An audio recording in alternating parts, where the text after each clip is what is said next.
নমস্কার বন্ধুরা, কেমন আছো তোমরা সবাই? আশা করি সবাই ভালো আছো। Happy Sunday to you all. Wish you a very very happy weekend.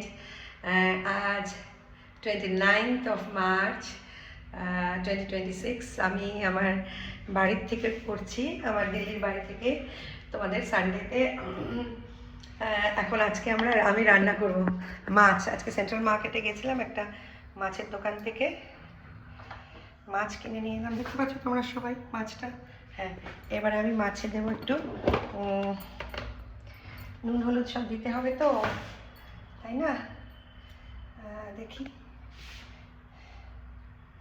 একটু নুন হলুদ দিয়ে দিই। দিয়ে এবারে রান্নাটা হবে। ধুয়ে নিয়েছি, আগেই ধুয়ে নিয়েছি ভালো করে। তো এই যে ভালো করে নুন হলুদ মাখিয়ে একটু নুন দিতে হবে, সল্ট দিতে হবে। হ্যাঁ, হাতটা আবার হলুদ হলুদ হয়ে গেল। তোমরা কে কি রান্না করছো জানিও। আজকে কলকাতার বাঙালিরা তো সবাই আজকে মাংস হচ্ছে ডেফিনেটলি, মাটন কারি। আমি মাটনটা খুব কমই দিয়েছি খাওয়া। কলকাতায় প্রচুর খাওয়া হচ্ছে, দিল্লিতেও মাটন বিরিয়ানি সেখানে প্রচুর খাওয়া হচ্ছে। তো মাছটা এখানে রুই মাছ, কাতলা মাছ পেলাম। তো সেই সর্ষের তেল দিয়ে রান্না করছি।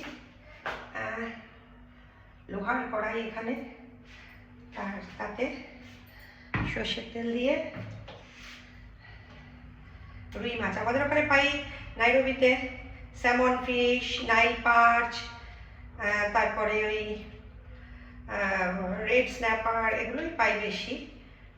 ট্রাউট ফিশ সবই পাই, টিউনা, কিংফিশ। বাট রুই কাতলাটা খুব একটা পাওয়া যায় না, আমাদের একেবারেই পাওয়া যায় না। তো আমি চলে এলাম আজকে। দেখো সবাইকে একটু রান্নাটা দেখাতে চাই আমি। এটা হলো তেল গরম হয়ে গেছে।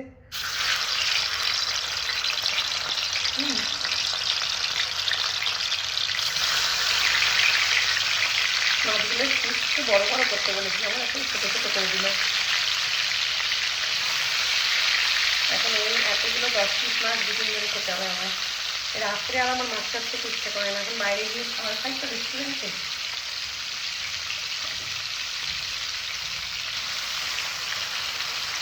ঠিক আছে, মাছ ভাজাটা হোক, ততক্ষণে আমরা একটু গল্প করি। হ্যাঁ, একটা ধুয়ে আসি।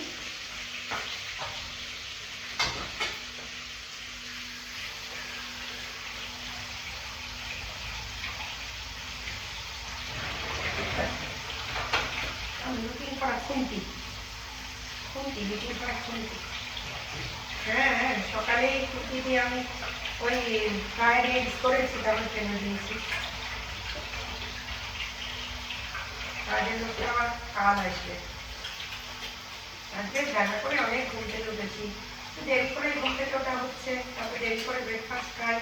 লাঞ্চের খিদেটা আমার পাচ্ছে না, লাঞ্চটাও লেট খাচ্ছি। আসলে নাইরোবিতে দুবার খাই তো দিনে, এখন 3বার খাওয়া হচ্ছে। কালকে রাত্রে ওটস খেয়েছি, মশালা ওটস নিয়ে এসেছি, এবং নাইরোবির জন্য আমি বড় প্যাকেট নিয়ে নিয়েছি মশালা ওটস। এখানে কি সুন্দর মশালা ওটস পাওয়া যায়। এটাই তো আমার দেশ, I love my India, that's why. বাইরে কমফর্টেবিলিটি থাকতে পারে, সব কিছু পারে, availability of different types of food is not so common there. Yeah, আর ফিরে দিয়ে দিন। হ্যাঁ, বাড়িয়ে দিন। এবারে খুঁটি দিয়ে রান্নাটা করতে হবে। ওকে, আমার রান্নাটা দেখতে হলে তোমাদের এদিকে ক্যামেরাটা ঘুরিয়ে দিতে হবে। তেলটা খুবই গরম হয়ে গেছিলো, কিন্তু মাছ আটকানোর কথা নয়। মাছগুলো বলতে ছোটো ছোটো, আমি বললাম কি বড়ো বড়ো করে খেতে। ওরা আবার আমার ইউটিউব চ্যানেলটাকে সাবস্ক্রাইব করলো। আবার ম্যাডাম আসবেন, নেক্সট সানডেও আসবেন, আমি তো চলে যাবো। তো কালকে আমাকে আমার এখানে পুরনো বান্ধবী নিনা, ও আমাকে এই মাছের দোকানটার অ্যাড্রেস দিল পরশুদিন। সেন্ট্রাল মার্কেটে আগে কোনো মাছের দোকান ছিল না, যখন আমরা 2002, 3, 4, 5, 6 পর্যন্ত ছিলাম, 6-এ চলে গেলাম রবি দুর্গাপুজোর সময়, তখন ছিল না। এটা হয়েছে 2017-এ। তখন মাছের দোকান ছিল বাইরে এবং কালাপাত্থারের দিকে, ওদিকে। তো ওখান থেকে আনা হতো, আর সিআর পার্ক থেকে আনা হতো। আমার বাবু আবার তাদের মাছ কাটা শেখাতো, কেমন করে মাছ কাটতে হয়। এখানে কালাপাথরের ওখানে। ওরা বাঙালি না তো, এরাও বাঙালি নয়, উত্তরপ্রদেশের, but they are from another religion, but ছেলেগুলো বেশ ভালো। বললো আপনি ইউটিউব ভিডিও করেন, আমরা সাবস্ক্রাইব করবো আপনার চ্যানেল, আপনি কেনিয়া থাকেন। আর ওখানে আরেক বাঙালি দাদার সঙ্গে দেখা হয়ে গেল, যিনি কিনা অনেক গল্প টল্প করলেন। তারপরে ওরা আমার মাছের দোকানে আমাকে চা খাওয়ালো। হ্যাঁ, তো বসিয়ে ম্যাডাম বসুন, ফ্যান চালিয়ে চা টা খাইয়ে গল্প করে বাড়ি এলাম। প্রচণ্ড গরম পড়ে গেছে, মানে রোদ্দুরটা খুব স্কর্চিং। এখন এন্ড অফ মার্চেই এই গরম, আমি I can imagine just April May June কি হবে। আমাকে আবার আসতে হতে পারে এবছর একবার, আর যদি না আসি তাহলে জানুয়ারিতে আসবো, একদম ঠান্ডায় সুন্দর। দেখি মাছটা কেমন হচ্ছে, মাছ ভাজাটা তোমাদেরও দেখে।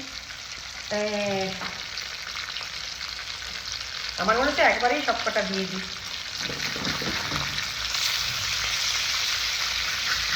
এই রান্না করার সময় এত ধৈর্য না থাকে না আমার সবসময়। ওই ভেঙে যাস না, নো টেক ইউর টাইম, কুকিংয়ের সময় এত ধৈর্য থাকে না আমার সবসময়, আই ডোন্ট নো হোয়াই।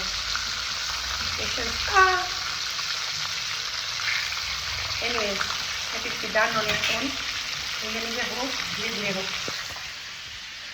আচ্ছা, তোমাদের সাথে গল্প করি। এই যে আমার এখানে জল এসে গেছে, 2 বটল জল নিলাম, কারণ এখানে গরম পড়েছে তো। ডিসপেন্সারে বাড়িতে এসে দিয়ে যায়, সুন্দর। তো চলো, ভালো থেকো, সুস্থ থেকো সবাই। ভিডিওটা বড্ড লম্বা হয়ে যাচ্ছে। বাইরে দেখেছো কীরকম রোদ্দুর, বাট ভীষণ পরিষ্কার পরিচ্ছন্ন রাস্তা। আর আজকে উইন্ডো আছে, উইন্ডি হাওয়া বইছে, রাস্তাঘাট পরিষ্কার পরিচ্ছন্ন। আর এই যে তিরঙ্গা দিয়ে সমস্ত পার্ক এগুলোকে কালার করেছে, রেলিংগুলো। ওদিকে সুন্দর সেন্ট্রাল পার্ক আছে, জগাস পার্ক আছে, সুইমিং পুল আমার বাড়ির পিছনে। বিউটিফুল এই জায়গাটা, কিন্তু মানে বাইরে যেতে হয় না। শপিং মল থেকে শুরু করে cinema hall, just about movies, jam, Shipra mall, swimming pool, joggers park. আর রাত্রে আমাদের নিউর মধ্যে হাঁটার কত জায়গা। রাত্রে আমি ডিনার খাওয়ার পরে রোজ হাঁটি অনেকক্ষণ, 1-1.5 ঘন্টা, ভীষণ ভালো লাগে। আর অনেকেই এখানে ওয়াক করে, তো ভালো লাগে। আবার কবে আসবো? হ্যাঁ, তাই এবারে বেশ কিছুদিন বেশি সময়, একটা লং পিরিয়ড থাকা হয়ে গেল। প্রথমটা খুব অধৈর্য হয়ে যাচ্ছিলাম, because I have to go back to work, কাজ করতে হবে ওখানে, ঘর সংসার কাজকর্ম, তার জন্য। আর এবারে এতখানি লং পিরিয়ড রিল্যাক্স করার কোনো হ্যাবিট নেই তো, বহু যুগ। তারপরে যাই, এবারে তাও এখন একটু দেশ ছাড়ার আগে একটু মনটা তো খারাপ হয়, একটু তো হচ্ছেই, কিছু করার নেই। কিন্তু আবার আসবো, এই প্রতিশ্রুতি দিয়ে যাচ্ছি, প্রমিস। আর আমি সবসময় প্রমিস রাখি, আবার আসি, বারে বারে আসি, বারে বারে আসবো, সারা জীবন যতদিন বেঁচে থাকবো বারে বারে আসবো নিজের দেশে ফিরে। এই টান কি ভোলা যায় নাকি? রুটের টান আমাদের। রুটের টান ভুলে গেলে, রুটের প্রতি টান না থাকলে তো গাছটাই মরে যায়, তাই না? তো সবাই ভালো থেকো, সুস্থ থেকো। এই গরমে সবাই একটু দই খেও, দই ভাত খেও, আর ভাজা ভুজি খেও না। আর ইভিনিংয়ের দিকে বেরিও, বেশি রোদ্দুরে বেরিও না। আর রোদ পড়লে বেরিও। আর খাওয়া দাওয়াটার দিকে খুব সময়ের দিকে রেখো, একটু খেয়াল রেখো। তাড়াতাড়ি ব্রেকফাস্ট খাবে, ডিনারটা তাড়াতাড়ি খাবে, ওকে? আর প্রোটিন, আর বেশি করে ফ্রুটস, ভেজিটেবলস আর দই এসব খেও। এই সময় একদম বিরিয়ানি, তেলে ভাজা এগুলো একদমই খেও না। মাংস, মাটন ফাটন খেও না। মাছ খেও রোজ, চিকেন খেতে পারো, বাট ফ্রুটস অ্যান্ড ভেজিটেবলস বেশি করে এভরিডে খাবে। এভরিডে ফ্রুটস খাবে, ফ্রুট জুস খাবে, জল বেশি করে খাবে। 3-4 লিটার জল খাবে দিনে। একজন অ্যাডাল্ট পার্সনের 3 লিটার জল খেতে হয়। যা গরম পড়েছে, বেশি করে লস্যি বানিয়ে, ছাঁচ বানিয়ে খাবে। চিনিটা অ্যাভয়েড করে, চিনি একদম খেও না। আর বারে বারে চা খেও না প্লিজ, এত চা খাওয়া এই গরমে একবার খেও। আর কফিটা তো খেও না, কফি প্রচণ্ড শরীর গরম করে। ঠান্ডার দেশে কফিটা চলে। ব্ল্যাক কফি এবার দেখলাম অনেকের হ্যাবিট হয়েছে কলকাতায় ব্ল্যাক কফি খাওয়ার, কিন্তু ব্ল্যাক কফি যেখানে বরফ পড়ে সেখানে মানুষে ব্ল্যাক কফি খায়, শরীরটাকে গরম করার জন্য, রাখার জন্য। কিন্তু ওই প্রচণ্ড গরমে যখন তাপমাত্রা অনেক বেশি, তখন কফি খেও না। ব্ল্যাক কফি তো একেবারেই নয়, হাই ব্লাড প্রেশার হয়ে যাওয়ার ভীষণ সম্ভাবনা থাকে। তাই ঠান্ডা খাবার খাবে, ঠান্ডা নিজেকে রাখবে, 2 বার করে স্নান করবে। আর দই ভাত খেও, একদম সিম্পল দই ভাত, মাছ এসবের উপর থেকেও। আর ফ্রুটস বেশি করে খেও, যেটা ওয়াটারমেলন জুস না খেয়ে যদি ফ্রুটস কেটে কেটে খেতে পারো আরও ভালো, ফাইবার্স থাকে, রাফেজ থাকা ভালো। তাতে বাওয়েল মুভমেন্টটা হয়। তো ভালো থেকো সবাই, টাটা। আমার আসবো, আমার ঘরে মাছ রান্না হচ্ছে, পুড়ে যাবে। টাটা, সুস্থ থেকো, টাটা, লাভ ইউ অল।